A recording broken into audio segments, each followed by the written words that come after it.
Hi my Leos, welcome और welcome back to tarot with Jaya. Full moon अभी recently गया है 15 नवंबर को। It is one of the important full moon of the year, Kartik Purnima. इस full moon का आपके पर्सन के एनर्जीज पे क्या इफेक्ट आया है? एस्ट्रोलॉजी में जब हम बात करते हैं, वैदिक हो चाहे वेस्टर्न हो, मून हमारे मेंटल और इमोशनल एनर्जीज को काफ़ी हद तक अफेक्ट करता है। So let's dive in. ये एक जनरल रीडिंग होने वाली है फॉर ऑल लियोज। आप अपने रिलेशनशिप के किसी भी पड़ाव पे हो सकते हैं। No contact, separation, third party, on and off situation. Relationship में तो है, फिर भी कन्फ्यूजन है। And cross watcher, if you are dealing with a Leo then most welcome. जो साइड ऑफ एनर्जी आपके साथ मैच करे for cross watcher, that is your energy. ये एक जनरल रीडिंग है, जनरल की तरह ही लेना है। कुछ भी फोर्सफुली अप्लाई ना करें। अगर आप इससे रेजोनेट नहीं कर पा रहे हैं, I am not your reader, this is not your reading. Personal reading के लिए आप डिस्क्रिप्शन चेक कर सकते हैं। To connect with the energies, let's focus on the card. अपने पर्सन का नाम याद कीजिए, उनका फेस याद कीजिए, अपनी हैप्पी मोमेंट्स याद कीजिए and try to focus on the cards ताकि आप कनेक्ट कर पाएँ एनर्जेटिकली। चलिए शुरू करते हैं। The person on my Leo's mind, what are their current feeling about the situation and them. Show me. बहुत सारे कार्ड आ गए। Please show me what is the feeling, current feeling of the person my Leos are thinking of. Thank you. Bottom of the deck है queen of pentacle, beautiful card. Bottom of the deck इसलिए कभी कभार दिखाना ज़रूरी होता है क्योंकि यह कि आपकी रीडिंग की ओवरऑल, इस स्लॉट की रीडिंग की ओवरऑल एनर्जीज कैरी करता है। जो भी आपने सवाल पूछे हैं, बहुत ही ब्यूटीफुल कार्ड आया है और बॉटम ऑफ द डेक भी बहुत ब्यूटीफुल आया है।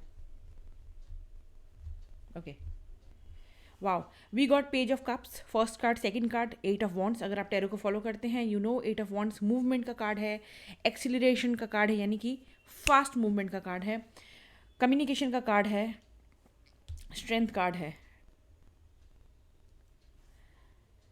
आपके पर्सन आपको बहुत ही काइंड फील करते हैं। उनको लगता है कि आप बहुत ही एक केयरिंग और गिविंग नेचर के पर्सन हैं, क्योंकि क्वीन ऑफ पेंटिकल भी जितनी डाउन टू अर्थ है उतनी ही प्रैक्टिकल है। लेकिन प्रैक्टिकल होते हुए भी घर, परिवार एंड फाइनेंसेस को देखने वालों में से होने के बावजूद वो बहुत ही केयरिंग स्वभाव की हैं। एंड वही स्वभाव आपके पर्सन को आप में नज़र आ रहा है। You are a very caring, very loving person for them. बहुत कुछ आपसे सीखने को मिलता है। आप बहुत बार उनके किसी भी टाइप के बिहेवियर को झेलते हुए भी बहुत ही पेशेंस के साथ आपने इस रिश्ते को आगे बढ़ाया है, इस रिश्ते को संभाला है पेशेंस में रहते हुए। एंड वो इस बात को अच्छी तरह जानते हैं। अगर नो कांटेक्ट में हैं देन डेफिनेटली थोड़ा बहुत होल्ड बैक कर रहे हैं ये, कि आए ना आए, आए ना आए, आए तो कैसे आए, कौन से अप्रोच से आए। लेकिन डेफिनेटली आना चाहते हैं, एक ऑफर लाना चाहते हैं, इमोशनल ओपन अप होना चाहते हैं आपके साथ, कम्युनिकेशन करना चाहते हैं आपके साथ। ये इमोशनल ओपन अप उम्मीद मत कीजिए कि बहुत बड़ा कुछ होगा, एकदम straight to the point commitment होगा, नहीं। चाहे आप किसी भी सिचुएशन में हो। Page of cup, pages are the student of the tarot, they are the student of the life, जो लाइफ को सीख रहे हैं। तो थोड़े बहुत इमेच्योर बिहेवियर के ये हो सकते हैं जिसकी वजह से भी रिलेशनशिप में दिक्कत आ रही है। ये इतने मेच्योर लेवल पे नहीं सोच सकते हैं या फिर चीज़ों को सीरियसली नहीं लेते हैं जितना आप लेते हैं, या फिर जितना इन्हें लेना चाहिए। फ्लर्टिशियस नेचर इनका हो सकता है, बहुत फ्लर्ट करते होंगे, इसीलिए बहुत चार्मिंग होंगे। लेकिन आपके पास ये डेफिनेटली मैसेज सेंड करना चाहते हैं। थर्ड पार्टी में भी अगर आप हैं, ऑन एंड ऑफ में भी हैं, वहाँ पे भी they want to be, they are thinking, actually they are thinking, I should say thinking, कि आपके साथ एक ओपन अप करके एक ऑफर लाया जाए। अगेन, एकदम से सीरियस कमिटमेंट की, स्ट्रॉन्ग कमिटमेंट की बातें उम्मीद मत कीजिएगा। स्टेप बाय स्टेप, धीरे धीरे धीरे धीरे ये करके आगे बढ़ने वालों में से है, क्योंकि स्ट्रेंथ कार्ड बहुत हिम्मत जुटा रहे हैं ये। जो भी इनकी कंडीशंस है, जो भी इनकी सिचुएशंस है, बहुत हिम्मत जुटा के हर चीज़ को कोशिश कर रहे हैं बैलेंस करके आपको अपनी ज़िंदगी में लेते हुए आगे बढ़ने का। That is a beautiful feeling.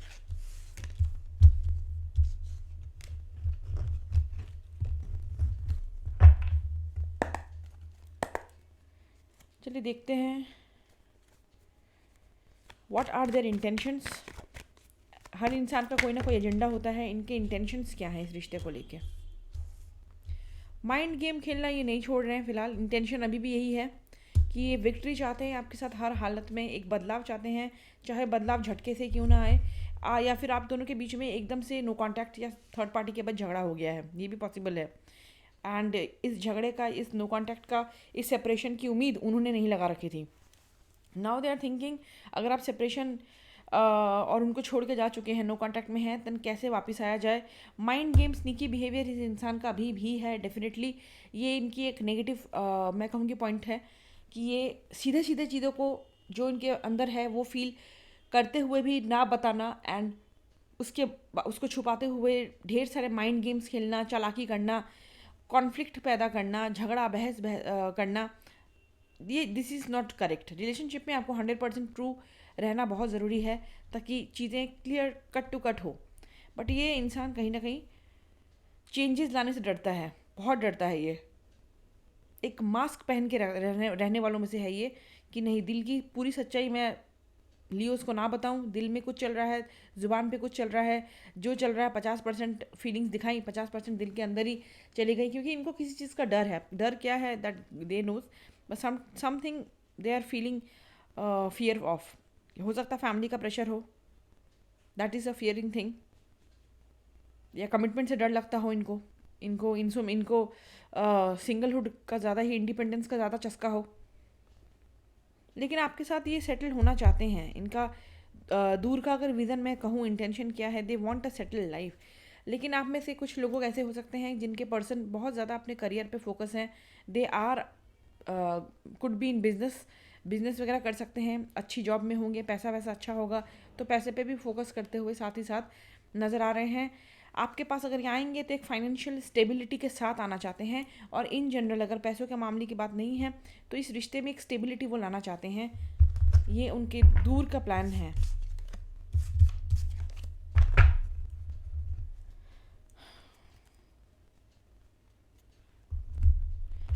आगे बढ़ने से पहले चलिए कुछ हिडन ट्रूथ देख लेते हैं। What are the hidden truth of this person? वो अनकही बातें जो उनके दिल दिमाग में है लेकिन जुबान पे नहीं है, कारण कुछ भी हो सकता है। Please show me the hidden truth of my Leos person. Please show me the hidden truth of my Leos person. See, मैं अभी अभी कह रही थी, कहाँ गया, I was just telling you, cards जब हम रीड कर रहे थे, कि ये रहा, ये शो ऑफ करते हैं। आई वॉज जस्ट टेलिंग यू, ये शो ऑफ करते हैं। जो चीज़ें सच्चाई है 50% दिखाते हैं, 50% ये छुपा देते हैं, जिसकी वजह से कॉम्प्लिकेशन बढ़ रही है, कन्फ्यूजन बढ़ रही है। इनके हिडन ट्रूथ में भी सेम चीज़ आई है, showing out. I am acting like I don't care about what happened between us, but I do. I just want to appear unbothered. See, हम अभी इसी चीज़ के बारे में बात कर रहे थे, एंड हिडन ट्रुथ में भी यही चीज़ निकल के आई है कि ये आदमी मास्क लगा के घूमता है, एक मुखौटा लगा के घूमता है। I just explain to you, and again हमारे पास सेम एनर्जी निकल के आई है इनके हिडन ट्रुथ में भी, कि ये इंसान फील बहुत कुछ करते हैं लेकिन जताते नहीं हैं। इनको किसी चीज़ का भय हो सकता है, डर हो सकता है, इंडिपेंडेंस खोने का डर, फैमिली का डर, कोई ना कोई कुछ चीज़ है जिसकी वजह से ये कंप्लीट ओपन अप आपके साथ नहीं हो पाते हैं, जिसकी वजह से रिलेशनशिप में कन्फ्यूजन बना हुआ है। No one compares to you, आप जैसा कोई भी नहीं है Leo, and they know it very well. कान के कच्चे हो सकते हैं, attention of others. I am addicted to the attention of others. I love feeling wanted and needed. I don't feel whole without it. इन्हें हमेशा चाहिए कि कोई इनको बार बार फील करवाए कि तुम्हारे बिना तो मेरी ज़िंदगी अधूरी है, तुम्हारे बिना मेरी ज़िंदगी बिल्कुल खाली है, तुम हो तो सब कुछ, चांद सितारे सब तुम ही हो। इनके पीछे पड़े रहे, इनको कंप्लीट फोकस दें, इनको कंप्लीट अटेंशन दें, ये इनको बहुत पसंद है। और मैंने जैसे कहा, कान के कच्चे हो सकते हैं ये, जो मुझे फीलिंग्स आ रही है।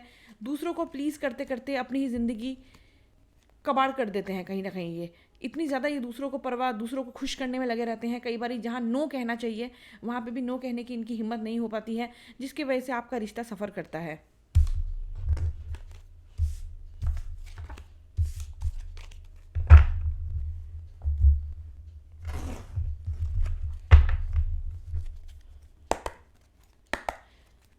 What is their heart's desire? दिल से क्या चाहते हैं ये? इनके दिल से क्या फीलिंग है right now about the Leo and this situation? दिल से क्या चाहते हैं ये? इंटेंशन तो चलिए ब्रेन का होता है कि ब्रेन इनका क्या कह रहा है, दिल क्या कह रहा है इनका, इनकी दिल की इच्छा क्या है, दिल की ख्वाहिश क्या है। देखिए आपके पास आना चाहते हैं 100%, इसमें कोई दो राय नहीं है, सॉलिड ऑफर लेके आना चाहते हैं। लेकिन नाइट ऑफ पेंटिकल टैरो का सबसे स्लोएस्ट नाइट है, सबसे स्लो कार्ड है। चीज़ें सक्सेस तो आपको मिलेगी लेकिन इतना स्लो मिलेगा कि पता नहीं लियोज आप इतनी दिन इनका वेट कर पाओगे या नहीं। It's totally up to you. लेकिन ये इंसान डेफिनेटली आगे आना चाहता है, लेकिन सब कुछ सबको खुश रखते हुए, बैलेंस करते हुए, सब कुछ देख भाग के उसके बाद आपके पास आना चाहता है सॉलिड ऑफर लेके। कुछ लोगों के लिए हो सकता है 1 साल तक का वक्त लग जाए इनको प्रॉपरली खुल के कमिटमेंट के साथ आपके पास आने में। बिकॉज पेंटिकल का कार्ड है knight of pentacle, to be honest it's a very slow card, very slow card. कब आएंगे पता नहीं, टोटली डिपेंड करता है आप में कितनी पेशेंस है। लेकिन कमिटमेंट आपको देना चाहते हैं, ये इनकी दिल ही इच्छा है। Any possible action next 10 days for my Leos, any possible action. रिश्ते को हील करना चाहते हैं, थर्ड पार्टी में है, नो कॉन्टैक्ट में है, रिश्ते को सुधारना चाहते हैं, सुधार लाना चाहते हैं, बहुत चाहते हैं आपको, आपकी ख्वाहिश रखते हैं। एनी पॉसिबल एक्शन बताओ। ख्वाहिश रखते हैं लेकिन एक्शन लेने की बात है वही सेम चीज़, चीटिंग, डिसेप्शन, खुल के सामने ना आना, 50% बताना, 50% छुपा देना, कन्फ्यूजन क्रिएट करना, स्नीकी बिहेवियर, पीठ पीछे आपके ऊपर नज़र रखना कि कहीं आप मूव ऑन होने की कोशिश तो नहीं कर रहे हो, उनसे आपका मन तो नहीं उब गया। स्नीकी बिहेवियर बहुत, that is a bad behaviour. And similarly जब बात आती है सीरियस किसी रिलेशनशिप में एक्शन लेने की, वहाँ पे ये मुंह बना के बैठ जाते हैं कि राइट नाउ मेरे पास समय नहीं है, हिम्मत नहीं है, रिसोर्सेज नहीं है कि मैं इस रिश्ते को सॉलिड तरीके से कोई एक्शन ले पाऊँ इस पर। वहाँ पे ये हाथ पे हाथ धरे हुए बैठे हुए हैं। यूनिवर्स की तरफ से इनको कॉलिंग आ रही है बट दे आर लाइक नहीं, अभी राइट टाइम नहीं है, मुझे थोड़ा और वेट करना चाहिए। बॉटम ऑफ द डेक क्या है overall energy, nine of wands. Nine of wand को अगर आप ध्यान से देखें, एक वुंडेड वॉरियर है, छड़ियों के बीच में अटका हुआ, सर पे चोट लगी हुई है, एक छड़ी को पकड़ के ऐसे बैठे हुए हैं कि नहीं नहीं मुझे हाल छोड़ना तो नहीं है, लड़ना है मुझे, लेकिन मैं तो खुद बेचारा इंजर्ड आदमी हूँ, मैं, मुझे चोट लग गई है, मैं तो इतना दुखी आदमी हूँ, इतना मजबूर आदमी हूँ कि चाहते हुए भी लड़ नहीं सकता और लड़ नहीं पा रहा। लेकिन मैं चाहता हूँ, पक्की बात, मैं चाहता ज़रूर हूँ, लेकिन फ़िलहाल चोट लगी हुई है मुझे, मैं सोच रहा हूँ कि कैसे लड़ा जाए। सो बहाने प्रोकेस्टिनेट करते हैं ये आपके पर्सन, चाहते बहुत है लेकिन बहुत प्रोकेस्टिनेट करते हैं, डिलेज करते हैं अननेसेसरीली, और ये डिलेज इनके मेंटल डिलेज हैं। रियलिटी में चीज़ें इतनी बुरी नहीं हैं, इतनी ख़राब नहीं है, अगर ये हिम्मत करके आगे बढ़े तो डेफिनेटली सॉल्यूशंस हैं। लेकिन ये इंसान इतना डरपोक है, आप जिसके साथ भी डील कर रहे हैं, डरपोक राजकुमार या डरपोक राजकुमारी, कि ये आगे बढ़ना ही नहीं चाहते, अपने डर से बाहर, कंफर्ट जोन से आई वुड से बाहर निकलना ही नहीं चाहते। So that's all for right now. Full moon energies Leo, if you like it do support the channel. नमस्ते।